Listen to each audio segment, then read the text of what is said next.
Welcome to channel Tasur, channel yang menyebarluaskan sains, teknologi, engineering, art, and math. Yang belum, you subscribe dan tekan tombol lonceng ya. Now, let's get started. Grafik seperti ini pasti sudah tidak asing lagi. Masih ingat kan sistem koordinat? Dalam geometri, sistem koordinat adalah suatu sistem yang menggunakan satu atau lebih bilangan atau koordinat untuk secara unik menentukan posisi suatu titik atau unsur geometris lain pada suatu manifold seperti ruang Euklides. Sistem koordinat dua dimensi dalam AutoCAD. Pertama, sistem koordinat Kartesian absolut, yaitu sistem koordinat yang menspesifikasikan suatu titik dengan menggunakan nilai-nilai koordinat X, Y, dan Z untuk sistem tiga dimensi secara tepat berdasarkan origin. Masih ingat kan apa itu origin? Origin adalah perpotongan sumbu X, Y, dan Z untuk sistem tiga dimensi, yaitu 0,0 untuk sistem dua dimensi atau 0,0,0 untuk sistem tiga dimensi.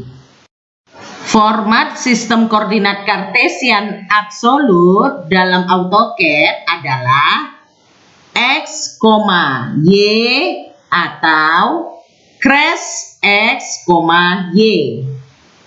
X adalah nilai absis, sedangkan Y adalah nilai ordinat.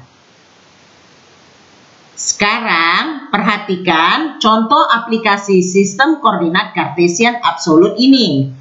Kita akan membangun objek ini dengan menentukan titik-titiknya. Pertama, kita panggil perintah penggambaran dasar, yaitu penggambaran garis, line, enter. Pada prompt pertama, first point, kita tentukan titik pertama, yaitu titik A, dengan koordinat X, Y-nya 20,10. Perhatikan, penentuan posisi titik A ini berdasarkan origin 0,0. Tekan enter. Kemudian pada prompt next point, masukkanlah titik berikutnya yang akan membentuk sebuah garis. Titik berikutnya adalah B. B ini berada pada koordinat absolut 100,10. Perhatikan absisnya 100, sedangkan ordinatnya 10. X-nya 100, Y-nya 10. Berdasarkan titik origin 0,0. Tekan enter. Kemudian pada prompt next point lagi, masukkan titik selanjutnya, yaitu titik C pada koordinat absolut 100,70. Perhatikan X, Y ini 100,70 ini berdasarkan titik origin 0,0. Tekan lagi enter. Kemudian pada prompt next point, tentukan lagi titik selanjutnya untuk membentuk garis, yaitu titik D pada koordinat Kartesian absolut 20,70. Ini titik D-nya. Ini X-nya atau nilai absisnya 20 dan ini Y-nya atau nilai ordinatnya 70. Setelah diinputkan 20,70, kita tekan enter. Kemudian agar tertutup kurva ini berarti kita harus menentukan kembali titik A. Pada prompt next point kita inputkan kembali titik A, yaitu pada koordinat Kartesian absolut 20,10. Seperti ini. Ini nilai X-nya 20 atau nilai absis, nilai Y-nya 10. Kemudian tekan enter. Dan tekan enter sekali lagi untuk mengakhiri perintah penggambaran garis. Selesai. Kedua, sistem koordinat Kartesian relatif, yaitu sistem koordinat yang menspesifikasikan suatu titik dengan menggunakan nilai-nilai koordinat X, Y, dan Z untuk sistem 3 dimensi secara relatif terhadap titik terpilih sebelumnya. Format sistem koordinat Kartesian relatif dalam AutoCAD adalah X, Y. X adalah nilai absis berdasarkan titik terpilih sebelumnya dan Y adalah nilai ordinat berdasarkan titik terpilih sebelumnya. Sekarang perhatikan contoh aplikasi sistem koordinat Kartesian relatif, yaitu kita akan membangun objek ini dengan menentukan titik-titiknya. Pertama, kita panggil perintah penggambaran garis, yaitu line enter. Pada prompt first point, masukkan secara absolut koordinat titik A sebagai titik awal, yaitu 20,10. Perhatikan, titik A kita panggil dengan menggunakan Kartesian absolut yang mengacu pada origin 0,0, sehingga tidak menggunakan tanda add. Langsung saja 20,10 X, Y. Tekan enter. Pada prompt next point, nah di sini kita mulai memasukkan Kartesian relatifnya, ya. Ini ke titik B ya. Maka kita tuliskan add 80. Kenapa dia 80? Karena jarak absisnya dari titik terpilih yang terakhir dari titik A itu adalah 80. 10, 20, 30, 40, 50, 60, 70, 80. Atau cari deltanya 100 kurang 20, 80.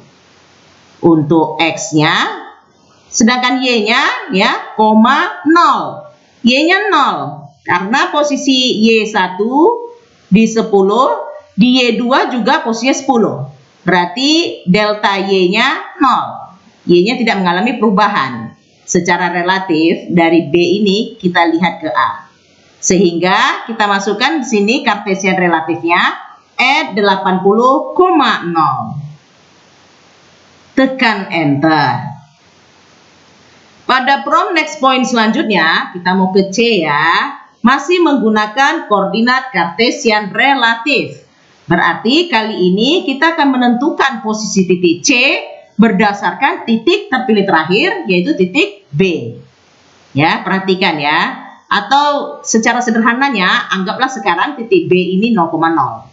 Sehingga jarak relatifnya untuk ke titik C itu adalah X-nya 0.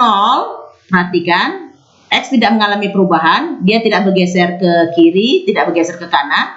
X-nya 0, ya. Atau kalau kita perhatikan X1 100, X2 juga 100, berarti deltanya 0. Selisihnya nggak ada perubahan, 0 ya. Oke, terlihat ya. Kemudian Y-nya, ya perhatikan Y-nya ini naik ke atas. Misalkan ini 0,0, dia naik ke atas. Naik ke atas sebanyak 60. 10, 20, 30, 40, 50, 60. Ya.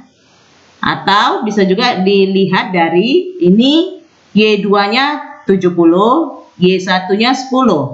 Jadi deltanya atau selisihnya 70 kurang 10, 60. Ya, dia ke arah atas positif. Makanya di sini add 0,60. Oke. Mudah-mudahan bisa dipahami. Tekan enter. Kemudian pada prompt next point lagi. Nah, kita sekarang ke D ya. Karena titik terpilih yang terakhir adalah C, untuk penggambaran atau penentuan posisi titik D, ini kali ini mengacu ke titik terakhir, yaitu titik C. Nah, jadi secara simpelnya, anggaplah sekarang C ini 0,0.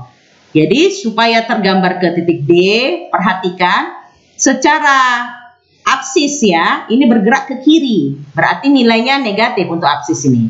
Maka kita masukkan add ini untuk menunjukkan dia relatif ya. Add negatif atau min 80, min 80, min 10, min 20, min 30, min 40, min 50, min 60, min 70, min 80 ya, min 80. Ingat selisihnya ini kan 100 dengan 20, selisihnya 80. Karena dia bergerak ke arah kiri, kalau ke arah kiri itu berarti X-nya negatif, maka dimasukkanlah negatif atau min 80, koma Y-nya 0 ya. Kan tidak mengalami perubahan, dia tidak naik ke atas, tidak bertambah Y-nya, tidak positif ya, dia juga tidak ke bawah, tidak ada negatif Y-nya ya. Atau kalau kita lihat di sini Y2-nya 70, Y1-nya juga 70. Jadi deltanya atau selisihnya ya 0 kan? Makanya di sini add min 80, 0 ya. Tekan enter. Kemudian pada from next point lagi kita ke A ya. Nah, kali ini titik terpilih terakhir adalah D. Berarti kita menentukan posisi A secara relatif itu dari titik D. Ya, secara simpelnya anggaplah sekarang titik D-nya yang 0,0. Jadi supaya ke A dia, maka pergerakannya add 0. Kenapa 0? Ingat, X-nya tidak bergerak ya. Dia tidak ke kiri, tidak ke kanan. Berarti X-nya tidak bergerak. Jadi X-nya 0, tepat dia 0. Sama-sama dia kalau dilihat dari sini pun kelihatan X1 dan X2 sama-sama di 20. Berarti deltanya atau selisihnya 0. Jadi add 0, nah untuk Y-nya karena dia dari titik D kita gambarkan ke bawah, ke arah bawah, berarti nilai Y-nya negatif ya. Nah, nilai Y-nya negatif. Negatif berapa? Nah, ini negatif 60, 10, 20, 30, 40, 50, 60. Nah, negatif 60. Atau bisa juga diukur dari ini 70, ini 10. Kan selisihnya 60 kan? Deltanya 60. Kemudian karena dia ke arah bawah, maka kita masukkan dia negatif. Add 0, negatif 60. Kemudian kita tekan enter. Dan kita tekan enter lagi untuk keluar atau selesai dari perintah penggambaran line. Selesai. Ketiga, sistem koordinat polar, yaitu sistem koordinat yang menetapkan jarak dan arah sudut suatu titik berdasarkan origin atau titik terpilih sebelumnya. Sistem koordinat polar hanya berlaku pada sistem 2 dimensi. Format sistem koordinat polar dalam AutoCAD adalah R lebih kecil theta, ini untuk secara absolut atau berdasarkan titik origin, atau at R lebih kecil theta, ini untuk secara relatif atau berdasarkan titik terpilih terakhir, di mana R adalah jaraknya, sedangkan theta adalah arah sudutnya. Sifat polar secara standar dalam matematika antara lain, theta bernilai positif berarti sudut diplot berlawanan arah jarum jam atau counter clockwise.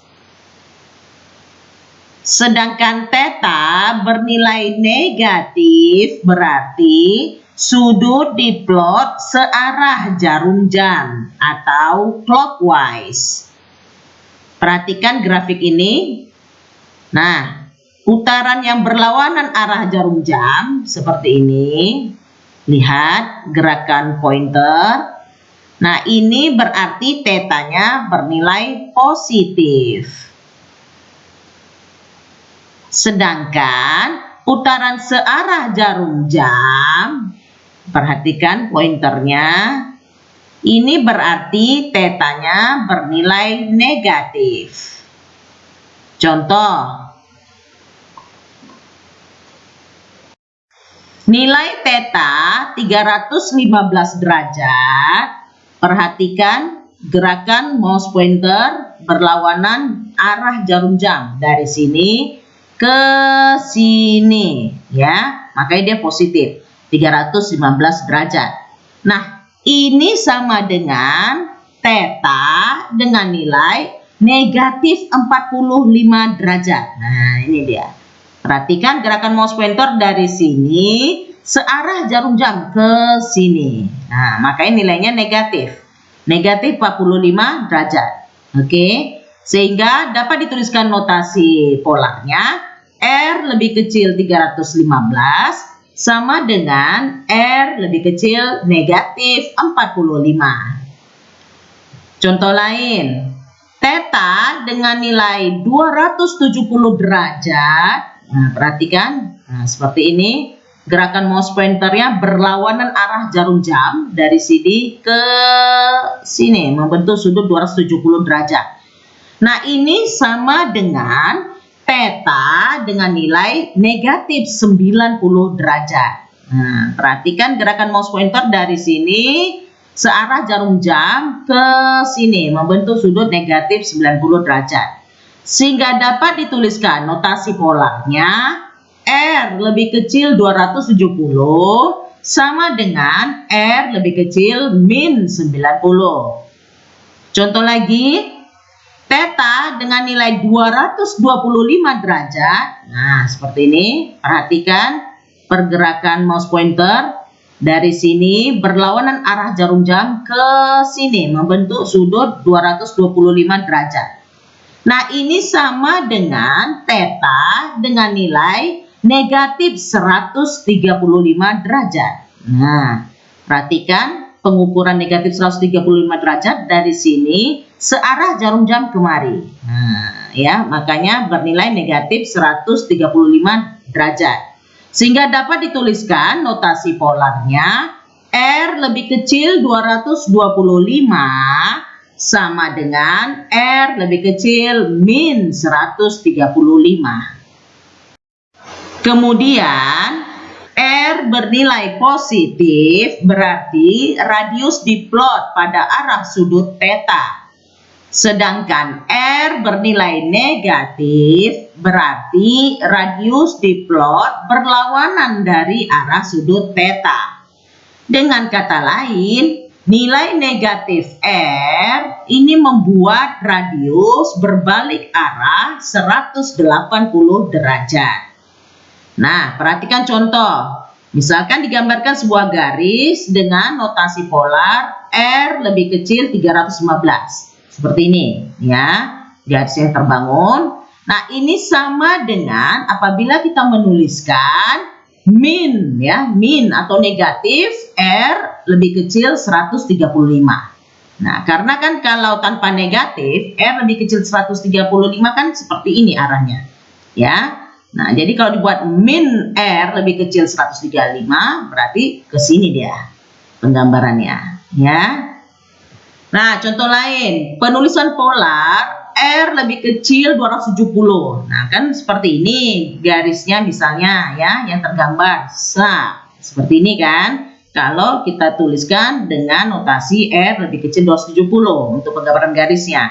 Nah, ini sama dengan kalau kita menuliskan min atau negatif R lebih kecil 90. Nah, ya, jadi kalau tanpa negatif R lebih kecil 90, nah kan seperti ini dia ke arah atas kan, garis yang terbangun. Maka ketika dibuat min atau negatif R lebih kecil 90, nah langsung berbalik arah dia 180 derajat, langsung ke sini dia. Nah, maka ini sama ya penulisan notasi ini ya. Dan contoh yang ketiga, dituliskan notasi R lebih kecil 225 untuk penggambaran garis misalnya. Nah, seperti ini garis yang digambarkan. Nah, ini R lebih kecil 225 ya. Nah, ini sama dengan apabila kita menggambar garis tersebut menggunakan notasi polar min R lebih kecil 45. Nah, kenapa? Karena R lebih kecil dari 45 itu kan seperti ini. Nah, jadi begitu ditambahkan min, ya, jadi dia berbalik arah 180 derajat, jadi ke sini dia. Jadi notasi polar R lebih kecil 225 ini sama dengan min R lebih kecil 45. Kemudian hubungan polar dengan kartesian dapat ditunjukkan oleh gambar pada layar saat ini. Ya, jadi ini X, sumbu X, ini sumbu Y. Nah, ini garis R-nya, ini dia panjang garis atau jarak garis. Ini tetanya. Nah, ini tetanya ya. Kemudian nilai absisnya itu adalah R kali cos theta. Sedangkan nilai ordinatnya adalah R kali sin theta.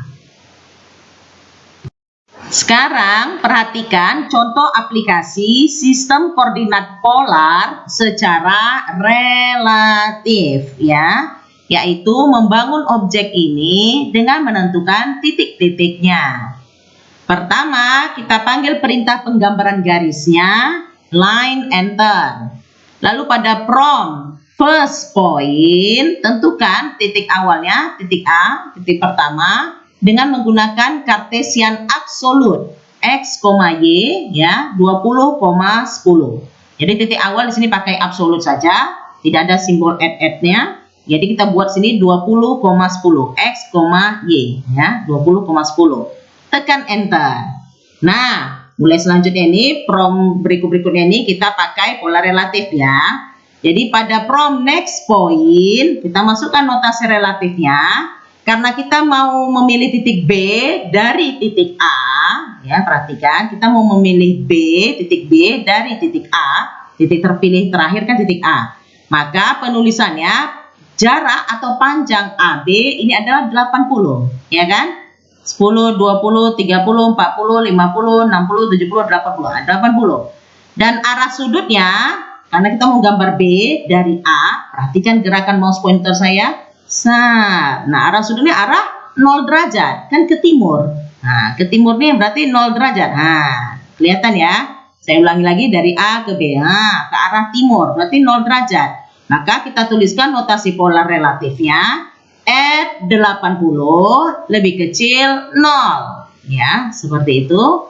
Kita tekan enter. Nah, muncul lagi prompt next point. Sekarang kita akan menentukan titik C dari titik terpilih terakhir, yaitu dari titik B ya. Oke, pertama jaraknya R-nya atau jarak atau panjangnya ini adalah 60. 10, 20, 30, 40, 50, 60 ya. Kemudian untuk arah sudutnya, kita kan memplot atau memproyeksikan dari B ke C. Lihat nih arahnya. Ke arah utara. Ya, ke arah utara. Berarti arah 90 derajat. Maka dituliskan di sini notasi polar relatifnya F60 lebih kecil 90. Ya, tekan enter lagi. Kemudian pada prompt next point, kita akan menentukan titik D dari titik terpilih yang terakhir, dari titik C ya. Kita akan menggambar titik D dari titik C. Nah, perhatikan dulu R-nya masih sama ya, jaraknya atau panjang C ke D yaitu 80 ya. 10, 20, 30, 40, 50, 60, 70, 80. Nah, kemudian untuk arahnya, untuk tetanya, karena kita gambar dari C ke D. Nah, perhatikan arahnya. Dari C ke D. Ini berarti ke arah barat. Ke arah barat itu berarti 180 derajat. Maka kita akan menuliskan notasinya F80 lebih kecil 180. Kemudian tekan enter. Nah, yang terakhir pada prompt next point. Nah, ini kita akan menutup kurva, berarti kita akan menentukan titik A dari titik D ya. Menentukan titik A dari titik D dengan menggunakan pola relatif. Nah, R-nya masih sama, R-nya 60. Ini 60 kan? Dari sini juga bisa dilihat nih, 70 kurang 10. Berarti 60 nih panjangnya atau radiusnya dari D ke A. Kemudian untuk tetanya, untuk arah sudutnya, perhatikan gerakan mouse pointer saya dari D ke A. Nah, ini berarti menuju arah selatan, dari D ke A, ya kan? Ke arah selatan berarti 270 derajat. Sehingga dituliskan notasi pola relatifnya add 60 lebih kecil 270. Tekan enter dan tekan enter sekali lagi untuk keluar atau selesai dari perintah penggambaran line. Nah, untuk membangun objek yang sama menggunakan sistem koordinat polar relatif, bisa juga menggunakan beberapa alternatif lainnya, antara lain ini alternatif 1 atau ini alternatif 2. Gimana materi pembelajaran kali ini? Mudah kan? Sekarang kerjakan evaluasi pembelajaran di e-learning STMIC Logika. Kalau ada pertanyaan atau mau berdiskusi, komen di video ini ya. Jangan lupa like dan share video ini. Sebarluaskanlah, karena ilmu itu dibagikan, bukan digenggam. Thank you and see you again. Channel Tasur, semua jadi mudah.